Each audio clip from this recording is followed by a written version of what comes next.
YouTube kanarraa jechuudha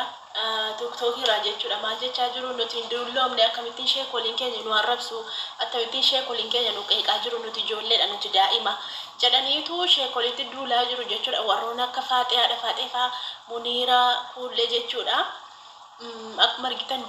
YouTube irraa TikTok irraa kutkutaa isaa argitanii tan YouTube irratti argine TikTok irraa jechuudha dhuguma dulloomne jirra maal soba moo maal jechuudha dulloomne jirruure dhuguma dulloomne jirra bar biyya namaatti rooziin garaa nu buuteetu rooziin garaa funyaan biraan nu ga'ee jedhi harman fakkaatu roozii dhabar dullumas dulloomne bara baay'ee dabarsine kottaa galleetu ilmaan godhanna galleetu hin deddeenya jechuudha yortii sanaa dulloota nu jenni waggaa 30 25 40 geessanii jennaan dulloomtanitti jechaa jiru maal sobaadha dhuguma dulloomne jira dulloomne qoy ispoortii hojjedhuune ispoortiin hojjedhaa waa akka dulloomni xiqqoo narraa badu furdinni kun akka narraa badu xiqqoo mul'adhatti moo mul'adhu qonnaa'ee jira kaameraan irraa siqee jennaan immoo dukkanaa amma kan furdina barreessuu fi xiqqoo kan dulluma si fakkeessu maalidha furdina dulluma si fakkeessa nama guddaa si fakkeessa in argine mucaa dhiiraa gurbaa tokko TikTokii kanarraa haadha Faaxee fudhadhee hojjetu haadha Faaxeetu wajjinillee zargii godhatanii fakkeessanii jechuudha gurbichi waggaa 18 argitanii garuu jechuudha furdaa ammasii dhigaa nama waggaa 40 fakkaata furdinaa jechuudha kai Muniira kai dafa kai kotti ispoortii hojjenna dhugaa Muniira kotti Muniira kocha caammaa kiyya baafadhee ispoortii hojjedhee furdina kana qannasee anillee xiqqoosee shabaabatti deemuu barbaadaa jiru anillee xiqqoosee ijoolleetti deemuu barbaadaa jiru kana amma harmi achoo ijaarche garaani kuna funyaan bira nagaa kuna kanaaf jechuudha xiqqoosee ispoortii hojjennee furdina kana balleessinaati kottu Muniira kottu wajjin waan sirbinaa kottu dhugaa qalbiin akkasin jiru Muniira hin taa'in kottu eeyyamiiti TikTok irra kottu ispoortii hojjenneetu gaafa garaa wal keessa badee intamsaa kottu ati taa'aa oolta ati Faaxee taa'aa oolti Kuulleen taa'aa oolti anillee taa'aa dhuma oola bara TikTok irra nuti malee ani YouTube irra taa'aa oola kottaa ispoortii hojjenneetu dulluma kan ofirraa ganna ispoortii hojjenneetu dulluma kan ofirraa balleessinaa jechuudha ispoortii akkamii akka hojjennu isin argisiisa kottaa salpha amma gateettiin Muniiraa ammasii gadi ga'a gateettiin kan kollee ammasii gadi ga'a harmi kan kollee guddaa xiqqoo garaan koo homaan jedhu haga tokko garaan koo homaan jedhu garaa kiyya homaan jedhu ni gadi haga harmi kiyya garaa kiyya guddaa miti jechuudha kanaafiyyuu kottaa ispoortii hojjenna waluma wal geenyeetu warri furdaan kuni ispoortii hojjennaa jechuudha amma haati Faaxeefaa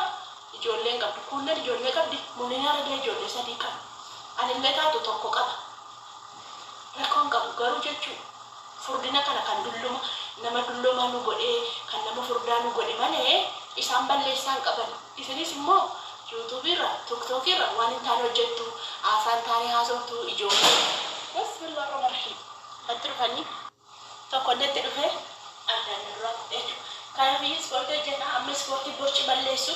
ispoortii gateetti balleessu ispoortii harma balleessu hojjechuu qabnaa jechuudha xiqqoo nufa qannasu garuu immoo ani amma isin biyya hormaa jirtu waan galtan natti fakkaatan ani garuu jechuudha biyya galuuf hin jedha biyya gaafan gale jabboota duukaan fiigaa oolota duukaan fiigaa laga bunaan naqaa buna jalan ciraa boqqolloo soqaa shogoraa dinnicha jala naraba waa hunda jalan hojjedhaa jechuudha gaafa biyya galu furdinni kan kooyyuu ofiisaa uummatuma tonkolanyaa kana ofirraa daddabeen dhugaa ani ispoortiin hojjedhaatti qophaa'ee jennaan kun ruuziin abiddarraa qoqaa jira natti dawwalanii na baafachiisanii jechuudha ani silaa furan fudhadeen jedhe jaartiin caama qaammachuu aduu keessa gabbaate aduu barbaacha baateen qorraa mitiire achuma raayini meefachuu ergiin biidoo asirratti gadhiisee tureera jedhanii ispoortiin hojjedhaadhe ispoortiin hojjedha garuu ispoortiin hojjedhu waan na gochaara beektu na furdisaara malee na qallisaan jiru ani har'a yoon hojjedhe har'a nan hojjedha boris itti fufee nan hojjedha guyyaa 3 yoon hojjedhe abbaan koo bade ikkittadhe na daakama luukii koo hin jiru jechuudha danda'ee lafaan ka'u danda'een taa'u bakka foqoqeen gatta maal abbaa isheetu immoo na ajjeese maalumatu na rakkise maalumatu na gubee maa inni na rakkise furdina kanatti haa taa'u jedhee tan immoo nan dhiisa immoo torbee 2 torbee 3 nan dhiise immoo ta'a. Ammas immoo itti dhufeen immoo deebi'ee hojjedha abbaa koo. Inni achuma ola deema malee gaddina deemu nan gubadde dhugaa rabbii. Maaleen guyyaa kana akkuma itti hafuura raafuu baafadhuu dhabe bar akkuma itti hafuura raafuu baafadhe.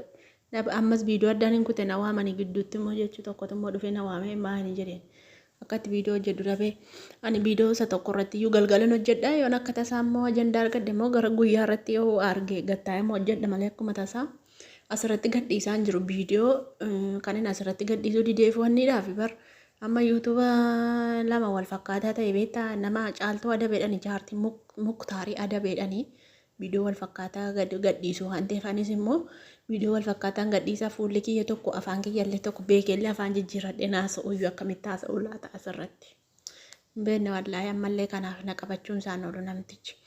Akkasii guyyaa bira ispoortii hojjennee isin argisiin la sheekolii keenya irraa goraa dhugaan jirtu kanumadha sheekolii irraa goraa indee gaanfattanis gaafa waa'ee nama guddaa dubbattanii dhugaa isaanii jedhan homaa dhuguma waa biyya ormaa keessatti hin dulloomne irra guddeessan immoo kan dulluma nama fakkeessu furdinadha. Ispoortii hojjedhaa warri dandeessa an danda'u abbaa koo immoo haadha koo muu hangaafan biyya galu dhimma isaanarraa abboo furdinii dhugaa hangaafan biyya galu mana keessan taa'u ka olii gadi hin fiigaa hojiin hojjedhaa haramaa jira maaliif jira baadiyyaa dhaqee hojii hojjedhaa magaalaa keessan taa'u magaalaan jaalladhu ani isaa darbatu malee jechuudha warri biyya ormaa teessanii warra akka haadha faaxeefaa isinii dhumatte dhugaa rabbii warra akka haadha faaxeefaa isinii dhumatte muniiraanis biyya galuun barbaadu ani ibboo biyya koo galeen hojjedhamaa abboo. Biyya koo galee guyyaa tokko guyyaa 2 biddeen nyaadheeyyuu alhamdulillah jedheen galateeffadha dhugaa kanaafiyyuu jennaanii isinii dhumatte warri biyya ormaatti haftan furdinicha achuma ta'a isin of hin beektan muniiraan maal jettee na komalchiise beektu ergii ishee koliin keenya akka jedhanii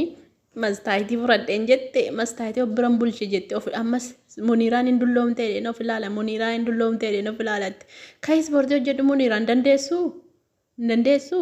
ani danda'u dhugaa nan caccaba garuu nan mokkora inuma mokkora nan hojjedha hojjechuun dhiisu yeroo tokko natti ka'ee amma feesbuukii irraa yuutuubii irraa argu